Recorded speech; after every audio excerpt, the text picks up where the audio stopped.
లూకాసు వార్త 23వ అధ్యాయం 43వ వచనం చదువుకుందాం. ఉందువని నిశ్చయముగా నీతో చెప్పుచున్నాను అనెను. రెండో మాట ఏంటండి? ఎవరితో అన్నాడు దేవుడి మాట? అందరూ చెప్పండి, కమలక్కే కాదు, నా కమలక్క వాయిస్ ఒక్కటే వినిపిస్తుంది. ఎవరితో అన్నారు మాట? దేవుడు ఆ దొంగతో ఈ మాట అనడానికి కారణం ఏంటంటే, దొంగ విశ్వసించాడండి. దొంగ అంటాడనమాట యేసుతో, యేసు నీ రాజ్యంలో వచ్చినప్పుడు నన్ను జ్ఞాపకం చేసుకో అని. ఆ దొంగ పలికిన మాటలు మనం జ్ఞాపకం చేసుకుంటే ఒక చిన్న రకమైన ప్రార్థన, అది చిన్న యథార్థంగా హృదయపూర్వకంగా చేసిన ప్రార్థన.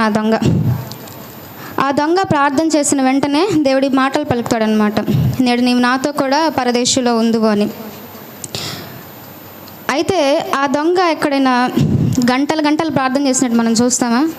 లేదంటే ఉపవాసాలు ఉండి ఆయన బ్రతుకంతా చేసిన, ఆ శిక్షకు ముందు చేసిన తప్పులు ఏమైనా ఒప్పుకున్నట్టు మనం చూస్తామా? లేదండి. 5-6 వర్డ్స్ ఏదైతే పలికాడో ఆ పలికిన వర్డ్స్కి వెంటనే దేవుడి దగ్గర నుంచి జవాబును పొందుకున్నాడు.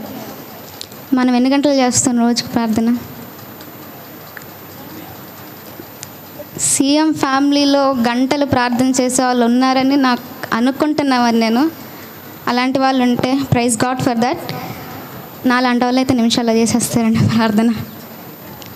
మరి మనం అన్ని గంటలు ప్రార్థన చేసినా మనకెందుకు జవాబు రావట్లేదు? ఎందుకు మన లైఫ్ ఇంకా స్టిల్ స్టాగ్నెట్గానే ఉంటుంది? ఆ దొంగ కంటే ఇంకా మంచి పదజాలం వాడతాం కదా, దేవుడిని గొప్పగా స్తుతిస్తాం కదా. 2-3 ముక్కల్లోనే ప్రార్థన చేయగానే దొంగ ప్రార్థనకి జవాబును పొందుకున్నాడు. మనం గంటలు ప్రార్థన చేసినా మన సమస్యల నుంచి, మన ఎక్కడైతే ఉన్నామో, ఎక్కడైతే కూరుకుపోయామో ఆ స్థితి నుంచి మనకెందుకు రావట్లే సమాధానం దేవుని దగ్గర నుంచి? కారణం ఏంటంటే ఆ దొంగ దేవుడిని విశ్వసించాడు. మనలో ఆ విశ్వాసం లేదు కాబట్టే, మనం దేవుడిని నమ్మట్లేదు కాబట్టే మన జీవితంలో దేవుడి కార్యాలను చూడలేకపోతున్నాం మనం. మీరు అనొచ్చు, కొంతమంది ఇక్కడ ఉన్న వాళ్ళు నమ్మం కాబట్టే చర్చికి వచ్చాం, ఇప్పుడు నువ్వు చెప్పే మాటలు వింటున్నావని. అయితే అలాంటి వాళ్ళు ఒకసారి మిమ్మల్ని మీరు ఎగ్జామిన్ చేసుకోండి. మీరు నోటితో దేవుడిని నమ్ముతున్నారా, లేదంటే హృదయపూర్వకంగా దేవుడిని నమ్ముతున్నారా అని. నాకు ఒక డౌట్ వచ్చిందండి ఈ మాట చదివినప్పుడు, అడగమంటారా?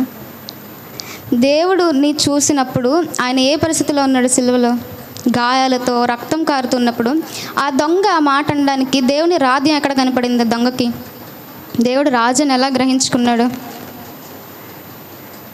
అసలు ఒక మాటలో చెప్పాలంటే అక్కడ దేవుడికి ఉన్న పరిస్థితి ఎలాంటిదంటే, ఊపిరి తీసుకోవడానికి కూడా శక్తి కూడా గట్టుకోవాల్సిన పరిస్థితి దేవుడిది. అలాంటి దేవుని చూసి నీ రాజ్యంలో వచ్చినప్పుడు నన్ను జ్ఞాపకం చేసుకో అని అంటాడు. లోకంలో ది గ్రేటెస్ట్ హ్యూమిలియేషన్, అవమానంను పొంది యేసుక్రీస్తు ప్రభువారు ఒక్కరే. ఉన్నవారందరూ, అక్కడ ఉన్నవారందరూ దేవుని దూషిస్తున్నా, చేయని తప్పుకు నిందిస్తున్నా ఈ దొంగకు అవేమీ కనబడలేదు. ఆయన అంత విశ్వాసంతో పలుకుతాడు, నీ రాజ్యంలో వచ్చినప్పుడు నన్ను జ్ఞాపకం చేసుకో అని. ఇటువంటి గ్రహింపు దొంగకి రావడానికి ఈయన ఏమైనా క్రైస్తవుడా? పుట్టిన దగ్గర నుంచి ఏమన్నా పరిశుద్ధంగా జీవించిన వాడా? 12 మంది శిష్యుల్లో ఒకళ్ళ? దేవుడు బోధనలు అనుసరించి జీవించిన వాడా? ఇవేం చేయలేదండి ఆయన. చెప్పాలంటే మొదట్లో ఈ దొంగ కూడా అక్కడ ఉన్న వారందరితో, మిగిలిన దొంగతో కలిసి దేవుని దూషించిన వాడే అంట. మరి ఎందుకు అంత మార్పు వచ్చింది ఆ దొంగలో? చెప్తారా మీరు ఎవరైనా? నేను అనుకోవడం అయితే రెండో మాట కంటే ముందు మొదటి మాట దేవుడు పలికాడు కదా, ప్రేమని చెప్పాడు ఎక్స్ప్లెయిన్ చేసి, తండ్రి వీరేమి చేస్తున్నారో వీరెరుగరు గనక వీరిని క్షమించుడి అని. ఎవరైనా ఆ పరిస్థితిలో ఉంటే, దేవుడు కాబట్టి పలికాడేమో, కానీ మనలాంటి వాళ్ళు ఎవరైనా ఆ పరిస్థితిలో ఉంటే ఆ మాటలు ఎవరైనా పలకగలరా? ఆ మాట పట్టుకుందండి దొంగ హృదయాన్ని, అది మార్చింది దొంగ మనస్సుని. ఇప్పుడు ఇక్కడ ఉన్న మనలో ఎవరైనా ఇప్పటికిప్పుడు నేను ప్రార్థన చేస్తే నిశ్చయముగా దేవుడు నాకు పరలోక రాజ్యం ఇస్తాడు అని ఎవరైనా నమ్ముతున్నారా? అంజలక్క, ఇంకా కొంతమంది. మిగిలిన వారు ఏంటి? ఆ దొంగకి మనకి మధ్య ఉన్న తేడా విశ్వాసం. అక్కడున్న ఇద్దరు దొంగలకి దేవుడి సువార్త అందుతుంది. దేవుడు పలికిన మాటలు ఇద్దరికి సమానంగానే వినిపిస్తున్నాయి. ఇద్దరు దొంగల మధ్యలో దేవుడు సిలువ వేయబడ్డాడు. దేవుడి ప్రేమను, స్వరూపమును, క్షమించే తత్వమును ఇద్దరు చూస్తున్నారు. కానీ రక్షించబడింది మాత్రం ఒక్క దొంగే, మిగిలిన వారు నశించిపోయారు. ఈరోజు మనం ఏ వ్యక్తిగా ఉంటున్నామో మీరు పరీక్షించుకోవాలి. రక్షణ నీ దగ్గర ఉంది, దేవుని సువార్త నీకు వస్తుంది. నువ్వు రక్షించబడే వారిగా ఉన్నావా, నశించబడే వారిలా ఉన్నావా నువ్వు జ్ఞాపకం చేసుకోవాలి. దేవుణ్ణి ఎరిగి ఉపవాసాలుంటూ, దశంభాగాలు ఇస్తూ, మానక ప్రార్థనలకు వస్తూ, ఇక్కడ కొంతమంది నాలాంటి వాళ్ళు అయితే అది కూడా చాలక రోజు ఫోన్లో పరలోకమన్నానే అదొకటి చూస్తాం మేము. మరి ఇంత భక్తి చేస్తూ పరలోక రాజ్యం మనం చేరకపోతే, ఆ రాజ్యంలో దేవుణ్ణి మహిమపరిచే ధన్యత మనకి లేకపోతే, ఈ లోకంలో మనం చేసిందంతా వ్యర్థం కదా. ఎక్కడ ఉజ్జీవ సభలు అంటే అక్కడికి వెళ్ళిపోతాం, ప్రార్థన మానక తప్పక వస్తాం, ఎన్నో వర్తమానాలు వింటాం. ఇవన్నీ విని మనం పరలోక రాజ్యానికి వెళ్ళకపోతే మనం చేసిన భక్తి వ్యర్థం కాదా? క్రైస్తవులమైన మనల్ని ఈరోజు ఏం వెళ్తుందండి? నిర్లక్ష్యత. సుఖానుభవం ప్రేమించేవారుగా ఉన్నాం మనం. 5 నిమిషాల పాపం కొరకు, కొంతసేపటి కొరకు, ఆ ప్లెజర్ కొరకు దేవుని రాజ్యాన్ని కాలద్రోస్తున్నాం, దేవుని రక్షణను విడిచిపెడుతున్నాం, ఆయనకు దూరంగా పారిపోతున్నాం. మనం రక్షించబడ్డామంటే, నీకు నాకు సువార్త అందుతుందంటే, నశించిపోయేవారిని, శరీరానుసారంగా లోకానుసారంగా బ్రతికేవారిని రక్షించాలంట. ఎలా రక్షించాలంటే యూదా 1వ అధ్యాయం 23వ వచనం.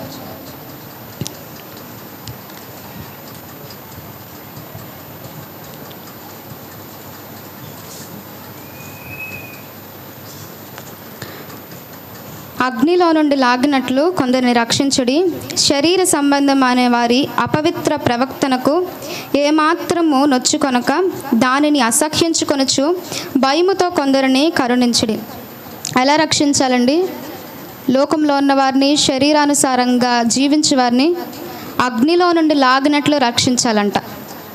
ఎవరైనా అగ్ని దగ్గరికి వెళ్తే, చిన్నపిల్లలు తెలియక వెళ్తే ఎంత రియాక్షన్ ఇస్తాం మనం, వాళ్ళకి ఏమైనా హాని జరుగుతుందేమోనని. అలా లాగాలంట మనల్ని, లోకంలో ఉన్నవారిని.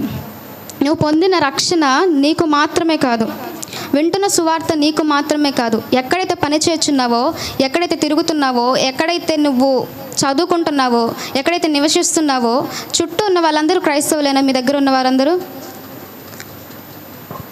మరి ఎవరు చెప్తారండి వాళ్ళకి సువార్త? రక్షించబడిన మనమే, దేవుని సువార్తని ఎరిగిన మనమే, వాక్యం ఎరిగిన మనమే ఇంత పాపం చేస్తుంటే, దేవుని గాయాలను రేపుతుంటే, రక్షించబడిన వారు ఎంతోమంది ఉన్నారు. వారు ఎంత భయంకరమైన స్థితిలో ఉన్నారు. యేసుక్రీస్తు ఇంకా దొంగ ఇద్దరు రక్షించబడిన తర్వాత పరదేశికి వెళ్తారు. అక్కడ దొంగ చేసిన మొదటి పని సాక్ష్యం ఇచ్చాడు. ఎలా రక్షించబడ్డాడో సాక్ష్యం ఇచ్చాడు. వింటున్న సువార్తను బట్టి నువ్వు సాక్ష్యం ఇచ్చేవాడుగా ఉన్నావు, మీరు ఎగ్జామిన్ చేసుకోండి.